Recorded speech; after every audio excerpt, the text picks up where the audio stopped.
Of all the relationships you will have through your life, there is one more critical than the one you will have with your friends, with your parents, and with your partner.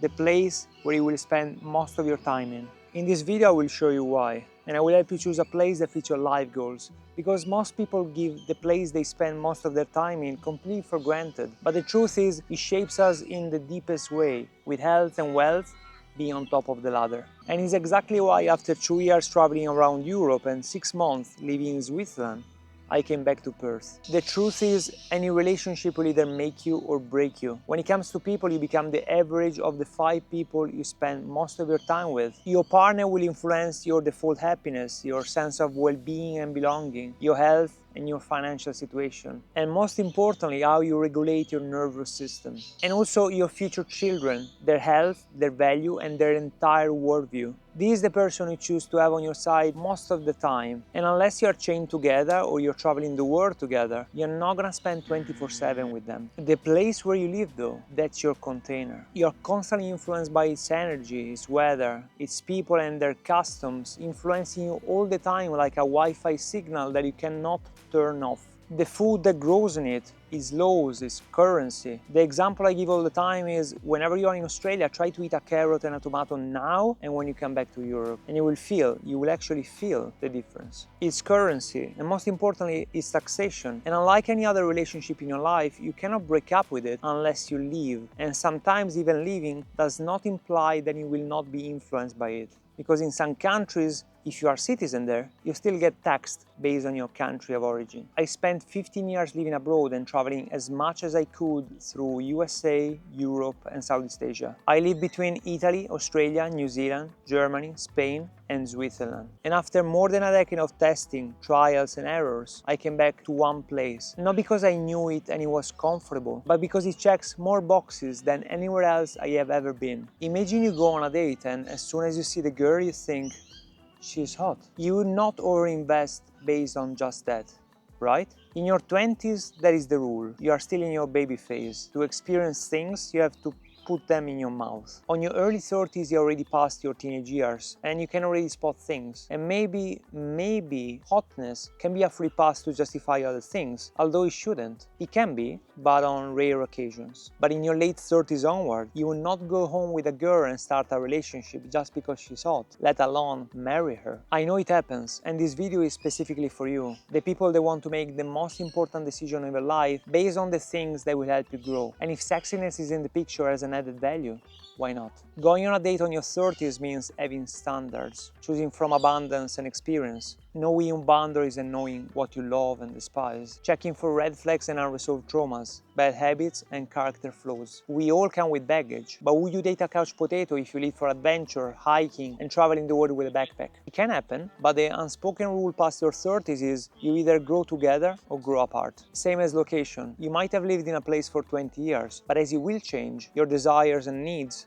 will change too. Imagine you visit a place casually, and as you step into this new environment, the scent already makes you zone in. Then you start exploring it, and at each step of the way you are more and more hooked in. There are no mountains, but you can wear shorts all year round. The beaches are beautiful, it's always sunny, and people seem to be happy all the time. And the wildlife, you cannot stop thinking about it. The amount of crosses you tick outshines the few shy crosses you marked. And that is how you know. I left home when I was 23 because I hated the wet, cold winters since I was getting sick all the time. But I also love snow. So I went to one of the countries with the mildest winters and the most amount of sunny days in the world. 330 a year, to be precise. Dry summers and warm winters. Big communities and a lot of fit people. Organic shops everywhere and high quality of local produce. Also, one of the most isolated cities in the world with the highest density of venomous animals. I actually love that part. I came to Perth the first time in 2012. I knew nobody, and I actually hated the place. The CBD was few skyscrapers with a big stretch of grass in front of where people sat. The main beaches were empty. There were no buildings, no shops, and outside of the CBD, the city center, there was not much. And back then, the only thing I wanted was to work with my camera as a photographer. So on the 23rd of December, I went to the airport and I tried to jump on a last-minute flight. It was $2,500 for one seat. So luckily, I did not go. I got stuck in one of those situations that you usually see in films, where two people get stuck in the same room together and they hate each other. But then eventually they start talking, they get to know each other, and things start to change until they fall in love. Perth was my breakfast club, my Lost in Translation, my before sunrise. When I came back to Perth, I found a job in one venue in front of one of the best beaches in Perth. I got myself a longboard, and for the first time, I started riding around and exploring. The more I saw, the more I started falling in love with this city. With the seasons merging together, with the fact that I can wear a jumper all year round, with the landscape changing so many times within few hours span of driving, and the wildlife, always the wildlife. I love mountains. I started hiking when I was 5 years old and going on trails that would scare most adults. So when I moved to Switzerland, I sucked the life out of the country, hiking as much as I could with people that I joined in communities. 7 hours hike, 8 hours hike. I didn't mind. I loved every step of it. But when I started looking for stability in Switzerland, I struggled. I struggled a lot. I considered this as a failure, but in reality it's a lesson, because in the future I will think I did it and it didn't work, instead of thinking what would have happened if I tried. But now I have that experience and it didn't work for me. I miss this place. As soon as I jumped out of the plane and I came to the airport, I looked around. There were 2 magpies and 1 crow playing with an empty cup of coffee, and there was this scent in the air, and I felt I'm home. So after 6 months in Switzerland, in the German part in Olten, in the French part in Fribourg, and in the Italian part in Locarno, Losone, where I got a job and I tried to settle down, it didn't work. I started thinking, if mountains are the main reason, if not the only reason why I'm here, is it really worth it? And one day this thought became louder than any other day, so I flipped the table, and within 24 hours I noticed my landlord. I said I want to leave. There was no clause in the contract. I left my job and I came back to Italy to my parents. So I slept on it, and in 24 to 48 hours I booked a flight back to Perth, where the tallest mountain is 1,099 meters and 6-hour drive from the city itself. This was the first time in my life where I followed my instinct and I acted on it straight away. And I came back here not because Perth is perfect, but because it checks so many boxes on the person I am today and the goals I still have in life. Just think about it. The place where you live influences your health just by food alone. People living in the USA, regardless of their ethnicity, background or race, still adapt to the local diet. A diet that contains more than 200 chemicals banned in Europe because carcinogenic or toxic. GMOs not required to be labeled. The infamous SAD diet that turned most of the people living in the country into overweight, sick patients. Your environment does not ask for your permission, it shapes you by default. And it doesn't matter the willpower you bring to the table, you will suffer or benefit from its influence somehow. For many years I was obsessed with Northern Europe. I generally believe that that part of the world produces some of the most beautiful women on the planet. And if you don't believe me, try to go from Norway to Estonia and in between, and you'll see for yourself. But when I was ready to relocate, when I got my residency and citizenship, I realized that these places were not for me. I love to be outdoors, barefoot, with my shorts all the time, exploring and hiking. And in a place where it's minus 30 for 6 months of the year, that becomes a very challenging feat. Constant sunlight influences your mood, your health, and the health of your children, either during or after pregnancy. Vitamin D, serotonin, and testosterone, they are all correlated to sunlight exposure. Men living in grey northern cities are running on a biological deficit most of them have never measured or will never connect on the city they chose. In Perth, people train outdoors all the time. As a result, a high percentage of people living here are visibly fit. That is not a coincidence. It's the environment shaping the behavior, the body, and the identity of the people living here. If you always see your body, you become self-aware. If it's always sunny, it's easier to train outside. A country with a strong currency and a decent cost of living gives its people enough spare time, because time is the only non-renewable resource you have. A country that is reasonable with its taxes gives you more life back. A country that taxes you heavily for every single thing you do or buy, from unrealized gain to property tax, only serves the well-being of the people running it. Perth might not score as high high as Switzerland in living standards or millionaires per capita, but on a part-time job, you can already live well in here. Switzerland's cost of living sits above New York. Good luck working part-time as an employee there. Then there is safety and space, and Perth is one of the lowest crime rate cities for its size in the world. Space is not a luxury here, unless you want to buy a house. The psychological effect of living in a city where you're not compressed, where nature is accessible within minutes and not hours, where you do not have to fight for everything except toilet paper during COVID times, changes your baseline stress level. And your baseline stress level determines your cortisol, which determines your testosterone level, which determines basically everything else on how you operate as a man. The other thing is, the people who make it to Perth chose it. Perth is not a city that you end up in by accident. It is remote enough that it requires an investment to get here. And the people who make deliberate decisions about where to live are the people who make deliberate decisions about everything else. The social environment leans towards active, independent, active people. This is the pool you're swimming in. And if you are surrounded by people like this, you are gonna definitely be influenced by this kind of behavior and habits. It keeps the energy clean. It creates a specific kind of self-reliance and community tightness that you cannot manufacture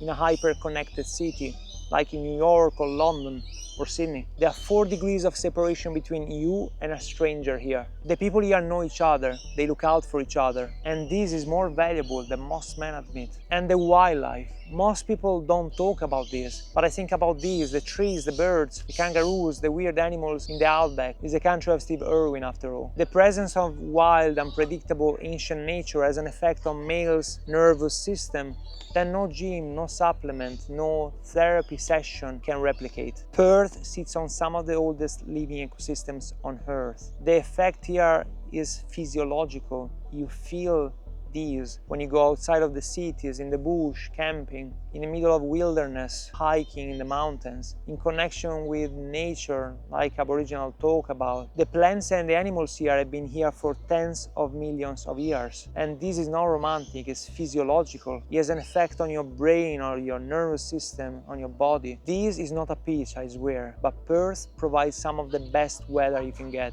some of the best beaches you can find in the world, strong earning potential with high leverage for career growth, forests in the south and deserts in the north, some of the world's finest local foods and fresh organic markets available everywhere, a strong and genuine sense of community. It's expanding faster than New York was in 1900. In 2012, it ranked among the top 10 cities in the world for self-made millionaire per capita. But beyond the statistics, run every place you are considering living through this filter. Not as a tourist, but as a man choosing a long-term relationship. Food quality and access. What grows here? What is part of the food supply that should not be? What is sold in the supermarkets? What does the local diet do to people that live here long term? You cannot out-discipline a toxic food environment. Weather and sunlight. How many days per year does sunlight hit your skin? What does winter do to your energy, your mood, and your testosterone? Can you be outdoors the way your body was designed to be for most of the year? Physical culture. What does the average person in your city look like? Are people fit or sedentary? Are people active or passive? Do they train outdoors or in front of a screen? You will become the average of the environment around you, either you choose to or not. Currency, strength, and cost of living. What does a decent life actually cost in here versus how much you can actually earn? Does that ratio give you time back or actually takes it from you? Time is the only resource you cannot replace. Taxation and financial sovereignty. What percentage of your work does the government take? What do you get in return? Does the system serve the people or extracts from them? And this is not a political question, it's a practical one. So do not wait too long to answer it. Safety and space. Can you move freely? Is crime something you think about daily or barely at all? Do you have physical space around you or are you compressed into density? How close is genuine wilderness? Not a park, not a managed garden. Wild, unpredictable ancient nature where you can go and camp under the stars. How long does it take? 15 minutes? 1 hour? 7 days? How long does it take to get there? The kind that recalibrates your nervous system by just being in it. Community and social culture. What does this city attract? What are the values of the people around you? Are they building something or procrastinating most of the time? Are they curious or closed? Do they talk about things, about projects, about people? The social environment shapes you as sure as the physical one. Is this city expanding or contracting? Is it pulling ambitious people in or is it pushing them out? Where a city is going matters as much as where it is now. And finally, how does it feel